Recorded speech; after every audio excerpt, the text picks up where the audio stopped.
Sí, aquí en el Estado de México hay una iniciativa que no se ha aprobado, está ahí pendiente porque pretendían aprobarla en lo oscurito, entonces protestamos los medios, es una ley de protección a periodistas, entonces, pero ahí está, en stand-by, bueno, el tema del Estado de México está pendiente ahí. Pero va ligado a otros temas. En el Estado de México sufrimos como periodistas una gran obstrucción para el acceso a la información, incluso en cuestiones mínimas como para cobertura de cosas, cobertura de hechos, el tema de transparencia, se nos niega la información, se oculta. Es censura. Entonces, es como un gran combo, ¿no?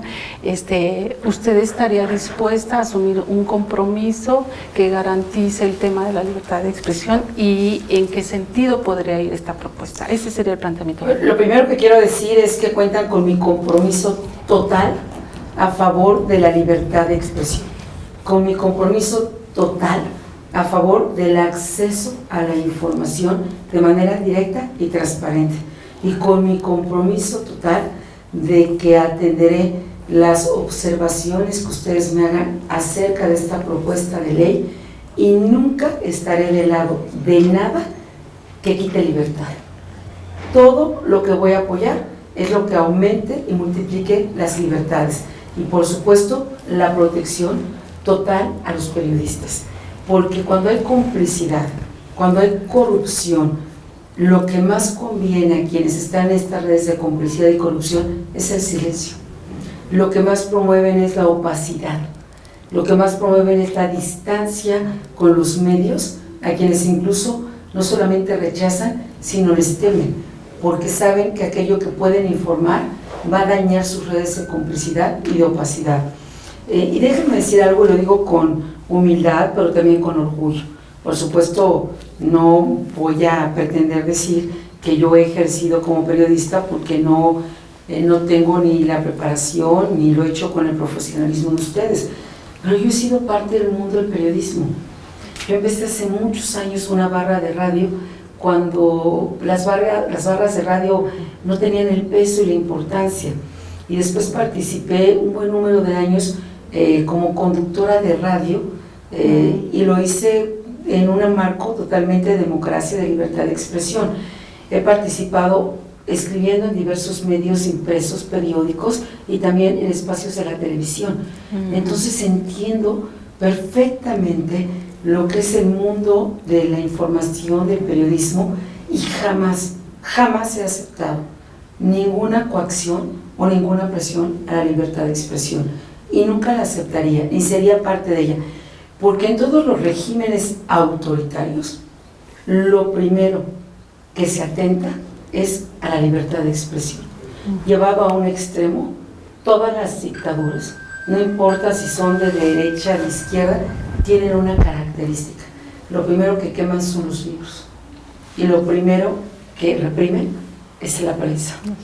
Entonces, toda represión, toda coacción, toda amenaza a la prensa no es más que el reflejo de un régimen autoritario que vive en la opacidad y en la complicidad y le tiene miedo al ejercicio de un periodismo libre. Entonces, yo estaré muy atenta, y si antes de terminar esta campaña ustedes están preparados para que yo escuche sus propuestas, su reflexión sobre esta ley, sus preocupaciones, cuenten en que así lo estaré haciendo, y como gobernadora tendrá un gobierno no solamente abierto, o sea, en mi gobierno habrá conferencias de prensa de verdad, donde se pueda preguntar y se deba contestar, porque son los ciudadanos los que merecen las respuestas, y no solamente lo que no son conferencias de prensa, son simulaciones de conferencia de prensa donde solamente la autoridad dice lo que quiere decir y no se permiten preguntas. Bueno, eso no es más que un autoritarismo, una regresión democrática que lamento profundamente y que rechazo en el Estado de México. Por cierto, hoy las amenazas están al orden del día. Están amenazando a los trabajadores del gobierno del Estado si votan por el PAN, amenazan a los maestros, amenazan a las policías, están amenazando a los trabajadores que están en los programas sociales, a los transportistas, Y yo quiero pedirles a través de sus páginas que me permitan hacer llegar un mensaje de que todas estas amenazas es una mentira más del PRI y que con Acción Nacional van a tener garantizados al 100% todo lo que con esfuerzo y trabajo han logrado, pero no solo eso, les va a ir mucho mejor a ellos y a sus familias, porque no va a ser a cambio de una presión electoral, porque voy a respetar absolutamente su libertad y porque van a mantener sus empleos y los voy a acompañar de mejor manera para una vida más digna. El PRI se ha dedicado a destruir a las familias con inseguridad, con corrupción y con pobreza. Y yo vengo aquí a acompañar a las familias para que vivamos sin miedo, para que vivamos sin corrupción y para que superemos la pobreza. Entonces, los invito a todos este 4 de junio ir a votar y que recordemos que el voto es libre y el voto es secreto. Cuando entren a esa urna a votar, por favor, recuerden que el voto es secreto y que no tienen por qué decirlo a nadie, que conmigo tendrá una gobernadora con más empleos mejor pagados, con la paz y con la justicia con que merecemos vivir en el Estado de México. Y ustedes, los periodistas, serán un gremio no solamente respetado al 100%, sino tendrán también el acompañamiento que requieren para hacer bien su tarea y con absoluta libertad de expresión. Prácticamente todos los casos que han ocurrido, aunque no han sido aquí en el Estado de México, tienen pues como denominador común la impunidad, ¿no? Sí, así es. No sé, ¿cuál es la opinión que tiene de esto? Bueno, se habla hoy de que va a haber más dinero para este mecanismo de protección a periodistas, pero parece que en realidad no está así bien lo que existe. La verdad, yo creo que es muy lamentable que los periodistas y los medios que han tenido el valor fundamentalmente de denunciar a la delincuencia, al crimen organizado y actos de corrupción de diversos gobiernos sean los más amenazados. Hay muchas maneras de amenazar a un periodista hasta llegar incluso a lo más deleznable e inaceptable, que es el asesinato, el quitarle la vida. Y repruebo, y por supuesto estoy del lado de las familias de estos periodistas, y el compromiso de todos los gobiernos debe ser ni un periodista más que muera en cumplimiento de su trabajo y de su deber. Y aquí lo que debemos hacer es exigir justicia, que no quede impune ningún acto, por supuesto, de asesinato, que ya estoy hablando de lo más inaceptable, pero no quede impune ningún acto de amenaza, ningún acto de coacción, ningún acto de represión a un medio, a un periodista que en ejercicio de la libertad de expresión está reflejando una realidad que estamos viviendo en el Estado de México. Y me queda claro que aquí hay presiones muy fuertes a los sistemas de información, porque mucho de lo que caminamos en el Estado de México y de las realidades que viven las familias, simple y sencillamente parecería que no existen. No se le ha dado la voz a todos los ciudadanos que tienen que tener voz. Entonces, yo estaré muy atenta al llamado que ustedes me hagan para escuchar sus voces y también su propuesta.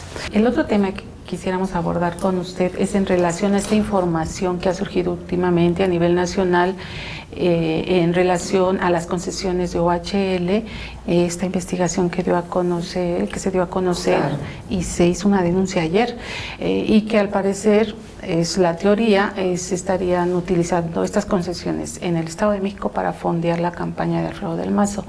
¿Qué opinión tiene al respecto? Bueno, lo primero es que es claro que en este estado ha habido una complicidad y una economía de compadrazgos con los gobiernos en turno. Y por eso mi llamado es: saquemos al PRI. Saquemos a este PRI que todos los días le quita del bolsillo de los mexiquenses más de 40 pesos cada vez que cruce el viaducto Bicentenario para dárselo a las arcas de OHL. Y hemos visto esta complicidad que hoy denuncia Emilio Álvarez y Casa para esta manera, esta estrategia de complicidad financiera que, de acuerdo a lo que él sostiene, termina financiando las campañas, y en este caso, en gran medida, esta campaña de Alfredo del Mazo. Y no tengo duda que mi partido se está sumando ya a la exigencia de una investigación a fondo. Y evidentemente lo que yo les quiero decir a todos los ciudadanos en el Estado de México es que por OHL, por las complicidades con IGA, por quitarle dinero a las familias del Estado de México y tener al Estado de rodillas frente a la inseguridad, la corrupción, la pobreza, la falta de empleo, el asalto en el transporte, el dolor de ver el agua pasar pero no tener el agua potable, frente a las mentiras, frente a las clínicas de salud desiertas de medicinas, donde no hay ni siquiera gasas ni insulina, ya no digamos lo básico. Este 4 de junio vamos a sacar al PRI, porque solo sacando el PRI vamos a recuperar la libertad que merecemos, vamos a dejar afuera las amenazas, la cooptación, este intento de amenazar de muchas maneras la libertad de expresión, y tenemos el poder para hacerlo con nuestro voto. Y les pido que su voto sea para el PAN, porque somos el único partido capaz de sacar hoy a este PRI de corrupción, de impunidad, de inseguridad, de complicidad, y de gobernar para los ciudadanos con transparencia y de puertas abiertas. Ustedes conocen mi trayectoria. Ya fui secretaria de Educación Pública, manejé presupuestos que han superado por mucho el presupuesto del Estado de México, y en todas mis cuentas públicas hay 0 observaciones. Eso es lo que les pido. Tengo la experiencia, tengo el carácter, ya lo he demostrado, me he enfrentado a poderes muy importantes como la Secretaría de Educación Pública, pues hoy aliados con la candidata de Morena, ¿verdad? Y esta corrupción del PRI, saquemos al PRI. Ya han llevado 90 años y ya estamos hartos, estamos cansados, pero no basta estar hartos y cansados. Este hartazgo vayamos a demostrarlo en las urnas de este 4 de junio. ¿Se requiere una investigación entonces en el tema de concesiones? Porque además totalmente una investigación no hay a fondo. conteo de vehículos, no se sabe cuánto le están entregando al gobierno. Es que hay una opacidad total. Ustedes mismos les aseguro que han pedido información y también les aseguro que no les han entregado nada. Y esta empresa OHL pretende, tan solo en este punto del viaducto Bicentenario, extender 18 años más la concesión. Por supuesto que no se los vamos a permitir. Por eso están comprando votos, por eso están amenazando, por eso están haciendo un uso excesivo de recursos. Vean el cinismo con el que reportan al Instituto Electoral lo que han gastado, cuando los únicos honestos somos nosotros. Estamos reportando cada manta, estamos como debe de ser. ¿Quién le cree al PRI que ha gastado esto en su campaña? ¿Hay confianza en la autoridad electoral en este tema? Bueno, yo tengo confianza, lo que yo ya tengo es desesperación porque no hay respuestas de la autoridad electoral. Yo verdaderamente sí le digo a la autoridad electoral que si no responde ya, va a terminar siendo un cómplice pues de todos estos actos que son delitos electorales.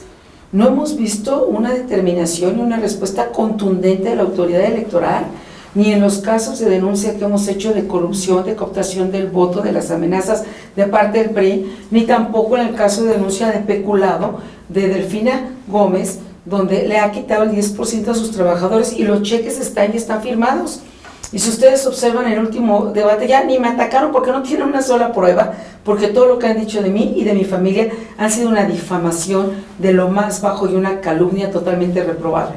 Yo el cheque que enseñé tenía la firma, el cheque que mostré está en las cuentas donde se depositaron y está pues este saqueo a los trabajadores en su salario. Y lo que le mostré a Alfredo del Mazo del cobro excesivo del viaducto Bicentenario está totalmente documentado, y ahora esto documenta Emilio Álvarez Icaza, a quien por cierto de manera personal le tengo en altísima estima, en altísimo afecto, porque hemos compartido muchas batallas juntos, y también reconozco el valor que hoy tiene Álvarez Icaza, que siempre ha tenido, de presentar esta denuncia que mi partido está revisando a fondo, en todo caso para sumarnos a ello. ¿Quedan a deber entonces tanto el INE como el IEM como la FEPADE? La verdad es que hasta ahorita están en deuda, y están en deuda con los ciudadanos, y están en deuda con la transparencia, y están en deuda sinceramente con la ley electoral. En caso de que llegara a ganar las elecciones del 4 de junio, ¿revisaría estas concesiones?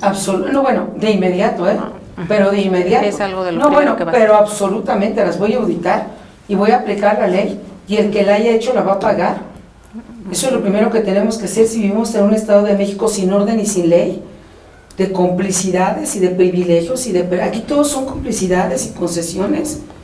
¿Y dónde quedó el ciudadano? Recientemente el candidato del PRI tuvo una reunión con los concesionarios de transporte para decirles que si le dan su voto al día siguiente de la elección, les va a permitir aumentar la tarifa de 4 pesos a cada familia, a cada usuario del transporte. Primero hacen el gasolinazo, de Del Mazo, y ahora que paguen las familias del Estado de México.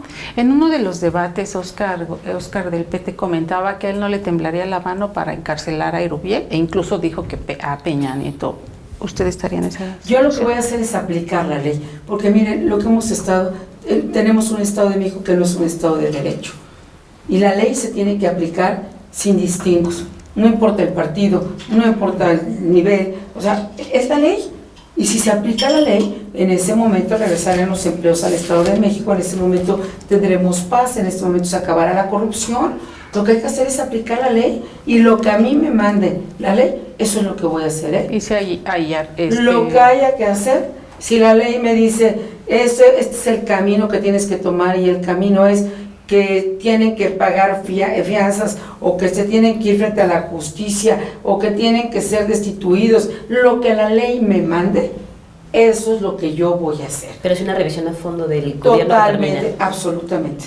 Vamos ahorita y vamos a hacer una revisión totalmente a fondo. Coparmex está invitando a todos los candidatos a firmar compromisos anticorrupción. El día de hoy lo firmaré, y el día de hoy lo estaré firmando, y estaré grabando un video también que ratifica mi compromiso con lo que nos está pidiendo Coparmex. Okay. Hay por ahí algunos cuestionamientos nada más en torno a que no saben si va a ir o no va a ir a la universidad. ¿La invitaron o no la invitaron? ¿No? ¿Qué pasó ahí en la me han invitado a varias universidades. Ya estamos en una recta final de la agenda, y por supuesto tengo en consideración todas estas invitaciones, y si voy, pues estaré avisando como siempre puntualmente. ¿Pero sí hubo invitación a usted? De la UAM. No he checado en mi equipo de trabajo, pero si la hay, pues seguramente habrá una respuesta también de mi parte y de mi equipo de trabajo. Porque el rector saliente dijo que no aceptaron la invitación, o que no se presentaron. Pues yo lo que me enteré es que cuando invitaron al candidato al PRI, lo presentaron como si la elección ya hubiera pasado, como gobernador. Y la verdad, yo hago un gran reconocimiento a la universidad, a su cuerpo académico, y lamento quien se haya comportado de esta manera totalmente antidemocrática, que seguramente avergonzó a los académicos y a los alumnos de esta universidad, que merece todo mi respeto y toda mi consideración la universidad. Y sé que es una universidad que ha hecho grandes aportaciones, pero lamento mucho que quien haya hecho esta expresión, pues digamos, seguramente incluso fue en contra del propio espíritu de la universidad. Pero estaré atenta, revisaré nuevamente en mi equipo de campaña y daré una respuesta muy puntual. En todo caso, quiero decirle a todos los universitarios, a todas las universidades, a todos los estudiantes, a todo el cuerpo académico de la Universidad Autónoma del Estado de México, que tiene todo mi respaldo, que tiene todo mi reconocimiento, y que contarán conmigo. Ya como secretaria de Educación Pública lo demostré, ya como secretaria de Educación Pública tuvimos una interlocución muy cercana con la universidad y apoyos muy importantes, así que como gobernadora, pues no tengan duda de que contarán conmigo. Nada más, como usted fue secretaria de Educación y hace un momento comentaba algo de estos líderes sindicales que se han unido a Morena, ¿cuál es la opinión que tiene usted, que los conoció, que sabe que la gente cercana al Bester? Voy a parafrasear lo que dijo el jefe político de Delfina, porque ya como sabemos ella tiene varios jefes políticos, ¿verdad? No se gobierna sola. Y lo digo con una gran tristeza y frustración, porque también soy mujer, pues parece ser que ella hace la función de recaudadora para sus líderes políticos, lo cual es una tragedia. Pues su jefe político, López Obrador, dijo hace algunos años, justo en el Estado de México, que si una sola reunión con esta lideresa sindical significaría perder su dignidad a pedazos. Bueno, pues yo creo que ya se le cayeron todos los pedazos de dignidad, si es que todavía tenía alguno. Y decía que era la mafia del poder, quiere decir que entonces hoy la mafia del poder está en otro lado, y está en la campaña de Delfina Gómez. De un lado la corrupción rampante, la OHL, los SIGAS, las complicidades, y del otro lado pues la mafia del poder en todo su esplendor. Es más, se atrevió a decir que no podría hablar frente a los habitantes de Nicolás Romero si siquiera hacía una alianza con ella o se reunía. Pues yo creo que ya no podrá volver ni a Nicolás Romero ni a ninguna otra parte, porque él mismo dijo que se le caería la dignidad. Entonces quiere decir que ya de dignidad no tiene nada. Son impresentables estos personajes. Pues él fue el que lo dijo y ahora está ahí, aliado. Eso nos dibuja de cuerpo entero la incongruencia con la que viven. Claro, el tema de alguna alianza de facto con algún otro sector. Bueno, otro yo la verdad partido, o una declinación. estoy muy contenta porque ahorita justamente antes de bajar con ustedes se está uniendo a nosotros una regidora del PRD, que es consejera nacional del PRD y que se suma a esta campaña. Así se han sumado líderes del PRI, me vino a saludar uno ahorita antes de entrar con ustedes, que se sumó hoy también a esta campaña, exalcaldes incluso del PRD, líderes de Morena, y estoy muy contenta de que esta alianza crece. Bienvenidos todos los que en esta alianza encuentren lo que la mayoría de los mexicanos queremos, el cambio radical, el cambio real. Esto es más que un cambio y vamos a encabezar esta alianza el próximo 4 de junio. Y le agradezco a esta regidora que hace apenas unos minutos, consejera nacional del PRD, se unió públicamente a esta campaña. Ni pensar en una declinación a favor de alguno de los candidatos. No, bueno, eso no ha cruzado jamás por mi mente. Lo único que tengo es llegar ese 4 de junio con esta gran alianza y respetuosamente voy a recibir a todos en esta alianza y todos tenemos cabida y tenemos lugar. Y pedirle a alguien que decline por usted. Yo soy muy respetuosa y lo que sí es bienvenidos todos aquellos que crean que ha llegado el momento de la libertad y de que saquemos al PRI y que el único capaz de hacer un buen gobierno y de sacar al PRI es el Partido Acción Nacional. A todos los invito a votar este 4 de junio, por encima del miedo, por encima de las amenazas, vayamos a votar y si salimos a votar, tenemos el poder para sacar al PRI. Saquemos al PRI y les pido su voto para Acción Nacional y para el gobierno que nos merecemos. El PAN tiene abiertas las puertas a todos. Sí, por supuesto. Muchísimas gracias. Muchas gracias.